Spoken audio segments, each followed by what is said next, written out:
अम्मी, आप महमूद फारूक से अब मेरी शादी की बात क्यों नहीं कर रहे? ये तेरा दिमाग तो नहीं खराब हो गया है? अब तू बड़ा अफसर बन गया है, खोटा सिक्का नहीं रहा। और खबरदार जो आइंदा उस लूली लंगड़ी के साथ ना शादी करने की बात की तो। अम्मी, मैंने सीएसएस जरूर किया है, मगर मैं अपनी औकात नहीं भूला। ओए तो भूल जा, उसमें कौन सी इतनी देर लगती है। हमने तुझे पढ़ा लिखा कर इसलिए बड़ा अफसर नहीं बनाया कि एक माजूर लड़की को बहू बनाकर हमारे घर ले आए। ओए ओए पागल खाने, ओए अब तेरे लिए बड़े बड़े लोगों के रिश्ते आएंगे। आई नो वेरी वेल अब्बा जी। वे असलम, ये अंग्रेजी शंग्रेजी बोलकर ना रोब ना डाल हम पर। सीधी सीधी तरह अपनी जुबान में बात कर, और तेरा बाप क्या कह रहा है ना उसकी बात पे गौर कर। मैं जानता हूं कि मेरे लिए बड़े बड़े घरों के रिश्ते आएंगे। हमारे मुआशरे में चढ़ते सूरज को सारे के सारे सलाम करते हैं। तो फिर तू क्यों बख्तों की डूबती रात के पीछे भाग रहा है? ओए काका, ओए हमारे खाने डाने के दिन है, 4 दिन हमें भी सुख का साह ले लेने दो। ठीक है, अगर आपकी यही मर्जी है ना, तो मैं ये जॉब ज्वाइन नहीं करूंगा। वे तू सीधी सीधी तरह बात कर मेरे साथ कि तूने क्या करना और क्या नहीं करना। मैं ये नौकरी नहीं करूंगा। पुराने मोहल्ले में जाके 5 सिगरेट का खोखा लगा लूंगा, फिर मैं देखता हूं कैसे बड़े बड़े घरों के रिश्ते आते हैं मेरे लिए। ओए ओए अकल को हाथ मारो। ये जब भी तेरी माँ का खून तेरे दिमाग में चढ़ के बोलता है ना, तो तू सोने को मिट्टी बना देता है, यबलियां मारता है तू। अब्बा जी, अब ये सोना तब सोना बनेगा जब आप मेरी शादी मायरा से करवाएंगे, वरना मैं ये नौकरी नहीं करूंगा। सुन लिया आप लोगों ने? ले कर ले गल।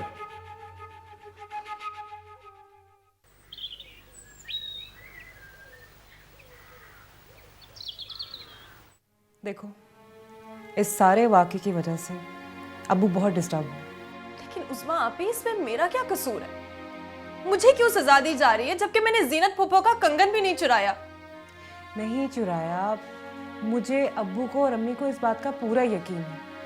तुम पर सिर्फ इल्ज़ाम लगा, और तुम पर इल्ज़ाम तुम्हारे इस मॉडलिंग के शौक की वजह से लगा है। देखिए आपी, शौक के मामले में मुझे किसी की भी परवाह नहीं है। अब्बू की नाराज़गी की भी नहीं? नहीं आपी, मैंने ऐसा कब कहा? लेकिन उन्हें राजी रखने के लिए मैं अपना मुस्तकबिल तो दांव पर नहीं लगा सकती ना। आप मुझे सिर्फ एक बात का जवाब दे दें, जब आपने अहमद भाई से कोर्ट मैरिज की थी तब आपने अब्बू की रजामंदी या उनकी नाराजगी का ख्याल रखा था क्या?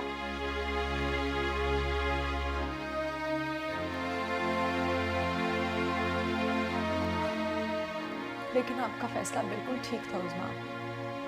और देख लीजिएगा, आहिस्ता आहिस्ता अब्बू को भी इस बात का एहसास हो जाएगा कि उन्होंने बेजी और जीनत फूफो के कहने पे गलत किया, और आप बिल्कुल ठीक थी।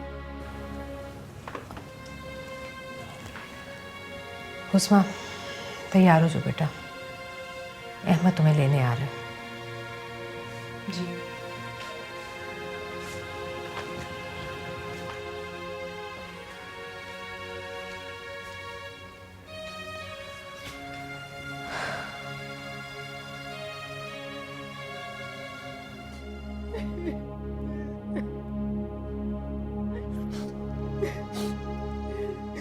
सब कुछ भूल सकती हूँ बेजी मैं, जेवरात कंगन चूड़ियां, पर नहीं भूल सकती तो अपने मुंह पर मारा हुआ बल्किस का थप्पड़।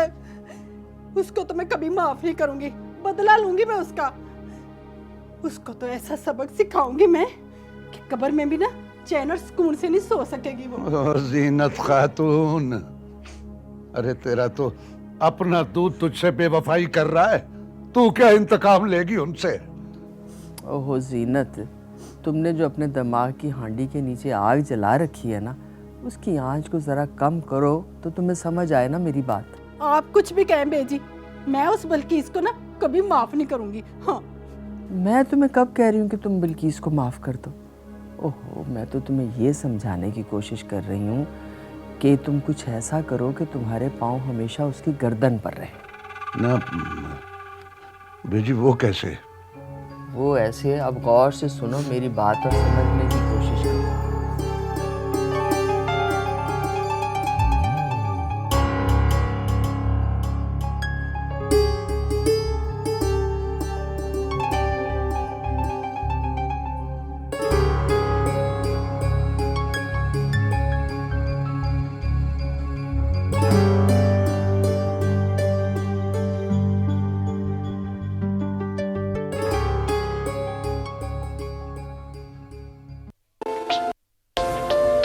आज़ारी हुई हो तो मैं माफ़ी चाहता हूँ। अरे नहीं बेटा, ये बात नहीं। एक बाप दूसरे बाप की मजबूरी को अच्छी तरह समझ सकता है। मुझे पहले भी आपके खुलूस, आपकी नेक नियति पर शक नहीं था, बल्कि मैं तो ये चाहता था कि मेरी बेटी की वजह से आपका घर, आपकी बीवी, आपके बच्चे डिस्टर्ब ना हो। नहीं अंकल, ऐसी बात नहीं है। अगर आप सच पूछें तो मेरे घरेलू हालात मुझे खुदकुशी कर लेने पर आमादा करने लगे थे, और अगर उस्मा ना होती तो शायद मैं ऐसा कर गुजरता।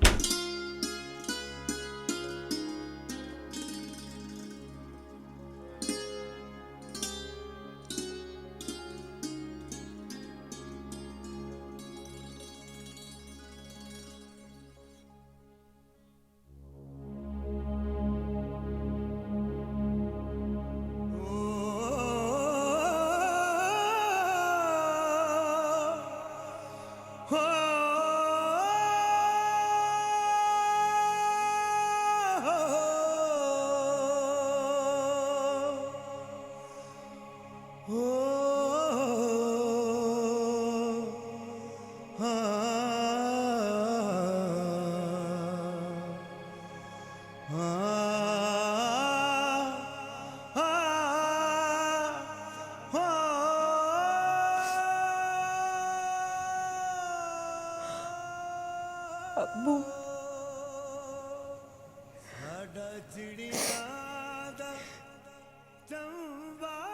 जिंदगी में मुझसे जो भी भूल चूक हुई है, मुझे माफ कर दीजिएगा। मैंने जो कुछ भी किया इस घर के लिए किया, आपका हाथ बटाने के लिए किया, इस घर की इज्जत बचाने के लिए किया।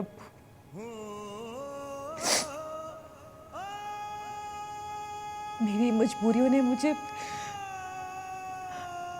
इंतहाई कदम उठाने पर मजबूर किया था अब्बू। मुझे माफ कर दे अब्बू, माफ कर दे।